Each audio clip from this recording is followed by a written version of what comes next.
बच्चों, आज से हम नया चैप्टर नियंत्रण पढ़ने जा रहे हैं।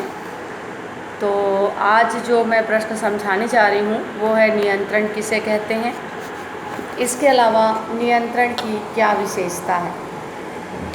तो सबसे पहले नियंत्रण का मतलब होता है जो भी उपक्रम के निर्धारित लक्ष्य हैं उसको प्राप्त करने के लिए जो भी योजनाएं बनाई गई हैं उनकी देखरेख करना, और यदि किसी भी प्रकार की बाधाएं आ रही हैं तो उन बाधाओं को दूर करने का प्रयास करना।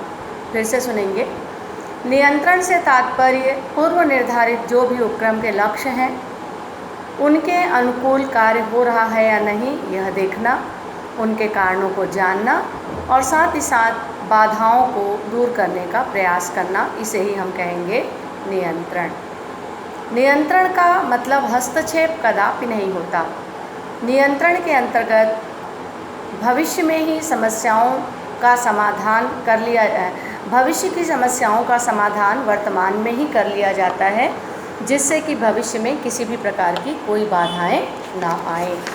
तो ये नियंत्रण का मुख्य उद्देश्य होता है। वास्तव में नियंत्रण एक महत्वपूर्ण कार्य है जो ये देखता है कि कार्य निष्पादित नीतियों के अनुसार हो रहा है या नहीं, और यदि नहीं हो रहा है तो कारणों का पता लगाया जाता है और उनके अनुरूप कार्य को करने का प्रयास किया जाता है। तो ये था बच्चों नियंत्रण का आशय। इसके बाद हम देखेंगे नियंत्रण की विशेषता।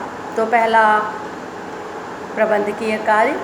वास्तव में नियंत्रण प्रबंध का एक महत्वपूर्ण कार्य है।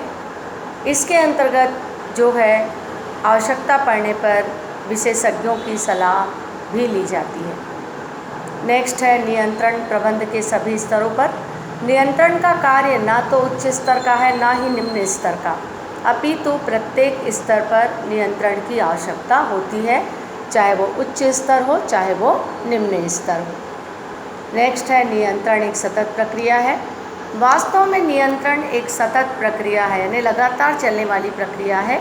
ये तब तक चलते रहती है जब तक कि निर्धारित उद्देश्य को उपक्रम प्राप्त ना कर ले।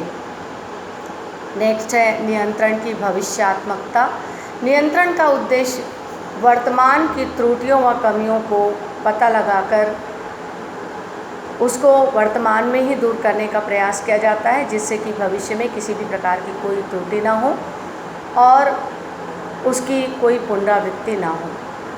नेक्स्ट है प्रारंभ व अंत में सहायक। नियंत्रण का संबंध किसी उपक्रम की प्रारंभिक एवं अंतिम अवस्था नियंत्रण का संबंध किसी उपक्रम की प्रारंभिक एवं अंतिम अवस्था से है।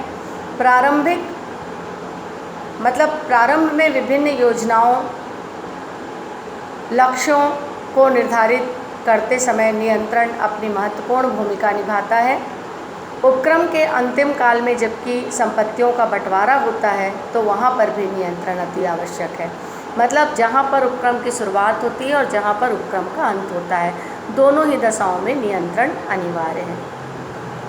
नेक्स्ट है नियंत्रण व्यक्तियों से संबंधित है। नियंत्रण का संबंध व्यक्तियों से है, ना कि कंपनी से। इसके साथ अन्य कोई प्राणी जैसे घोड़ा, हाथी या तोता जो जानवर होते हैं उस पर नियंत्रण स्थापित नहीं किया जाता है। नेक्स्ट है नियंत्रण हस्तक्षेप नहीं है। नियंत्रण का कदापि मतलब किसी को बाधा पहुंचाना नहीं है। नियंत्रण सकारात्मक होती है, नकारात्मक नहीं।